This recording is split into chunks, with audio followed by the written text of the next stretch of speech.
Hello and welcome to another edition of the Business of Personal Training. So tonight we have in the studio Gervasio Da Gloria and Nick Bowring. So we're gonna take you to a few questions that can take your business to the next level.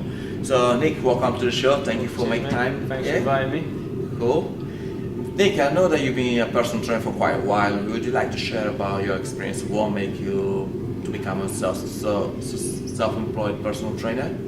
Well, I've just been starting for sort of 9 months now, but I've been sort of fitness instructing before that and stuff like that. So I experienced sort of working within the fitness industry under management, and then I saw personal trainers and what they were doing and the freedom that they had, and the sort of bonds that they got to create with their clients as well. And I thought that would probably suit me more than sort of working under middle management and stuff like that. Cool. So like instead of being employed, you'd say, okay, if you're self-employed, you can manage your time. Yeah, self-employed suited me more because I'm pretty driven to succeed. So I don't really see myself as a lazy person, even though I'm quite laid back. I'm not really lazy. So self-employed sort of suited me, and I just like the sort of connection you can make with your clients over anything else. Really, it's a bit more personal, isn't it? Hence the term personal training. Absolutely, that's the name say. That's what the name says, personal training. Cool.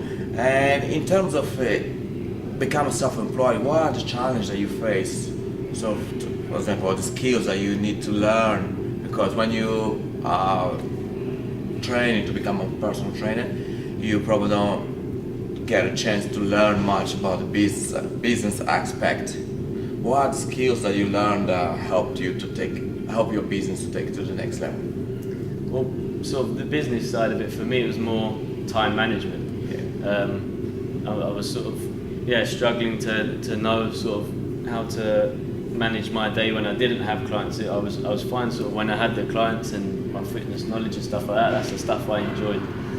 The hard stuff was forcing myself to go and talk to people and sorting out my day in terms of getting free sessions and things like that. So it's more the time management aspect of it. Cool, fantastic. So now that you managed to go through that, do you find it easy or you still find it a challenge? Yeah, I mean, it was also quite a challenge just getting used to your surroundings in a new gym full of experienced trainers like yourself. Thank you. You know, there's a lot of pressure there to try and compete with you guys.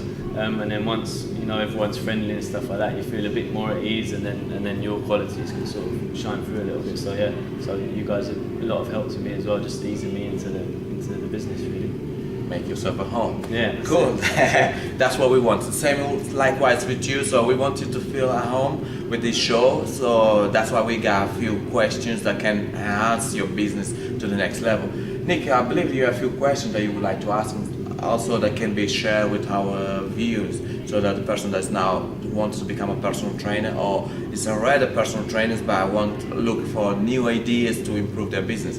Cool. You can share your questions. Yeah.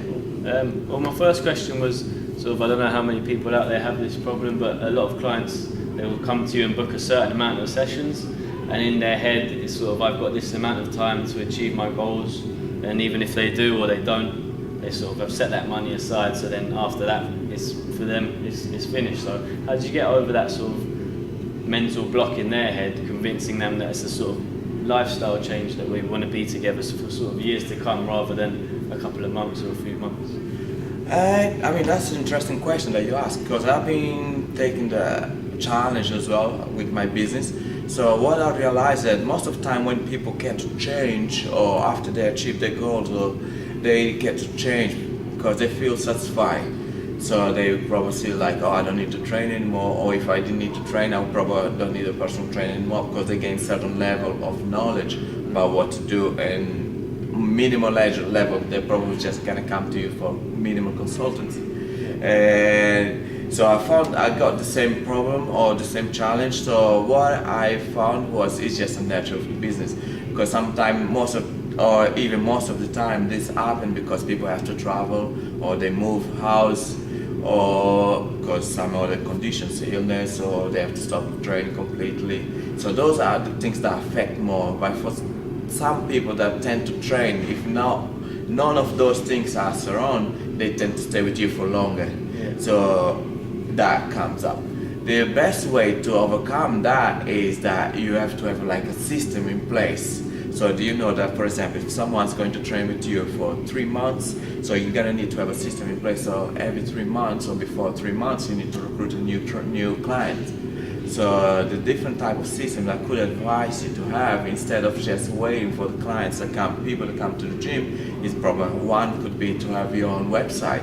So if you have your own website and people go and check out about you, you write few articles, so your name is out there. So you're gonna be having clients coming up to you on the regular basis. So that part won't be much of your concern. Or if they finish their goal, achieve their goals, and they want to stop, they can stop, they can go. You won't be much worried about, oh, I need to get a new client, because you have a system that just generates new clients for you. Another system that I could recommend is for you to get in contact with like some chiropractor or any business that you think that can make a partnership. GP or something like that. Absolutely.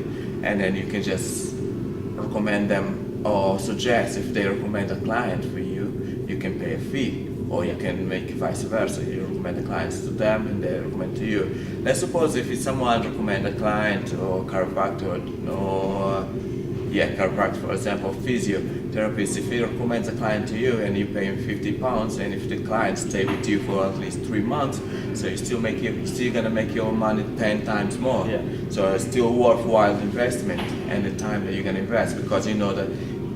So those clients that you're gonna get from the physio, they're still gonna probably stay with you for longer than just the clients that you get at the gym.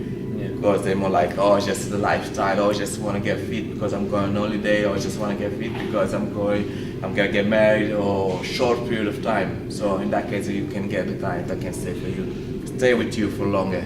Yeah. Cool. Yeah, that's helpful. Yeah, it's part of the idea of a partnership is with an outside source is quite good. Completely.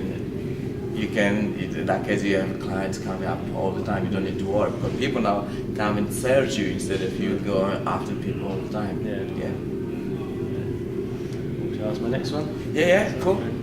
So my other question was, do you think that a successful PT has to be a sort of good PT in terms of the fitness industry, or can there be successful ones that aren't very good, and vice versa as well? Are there some PTs that have all the knowledge but are not very successful, and what are the sort of characteristics that make a successful PT? That's another interesting question. I mean, basically, when I start, I thought I would have to know all the exercises to become a successful personal trainer. So I engaged myself in those activities, get to know all the exercise, so I could show people the best and the simple way that can help them. But I wasn't actually a good salesperson.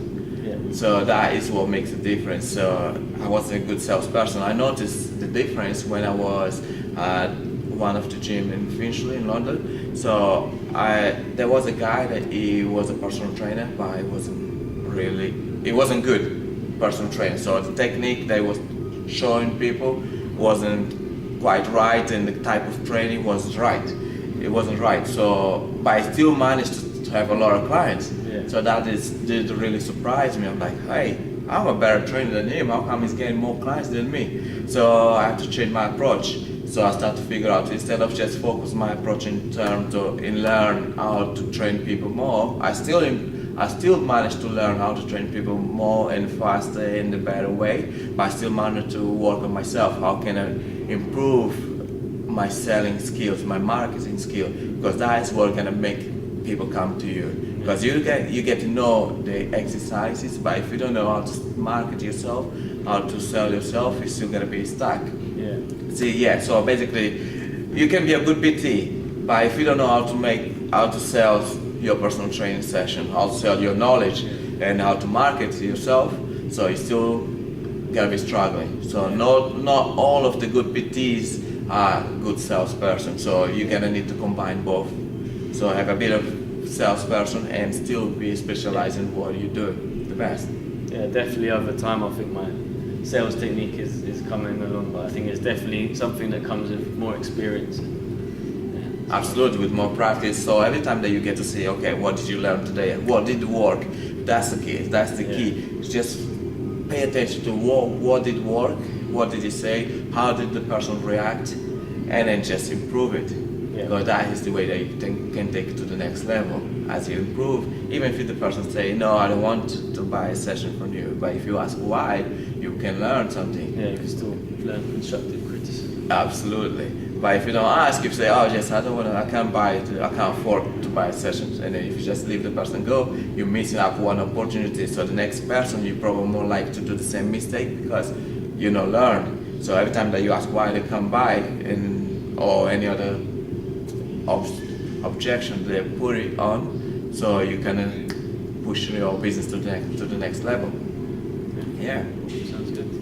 Cool. Thank you very much. Yeah, Nick, thank you very much for coming along. Do you have any more questions that you would like to share with us? Or? No, that's it. That's it for the minute. But Yeah. I'm sure I have more for you in the future. Fantastic. So thank you very much for joining us tonight. So we're gonna be with you with the next show, come up with more questions every week. We're gonna come up with some different questions that the personal trainer have and the way that they can solve their problems and push the business to the next level. Gervasio Da Gloria and Nick Bowring, thank you very much, and see you the next episode of it, all questions about the personal training business. Thank you.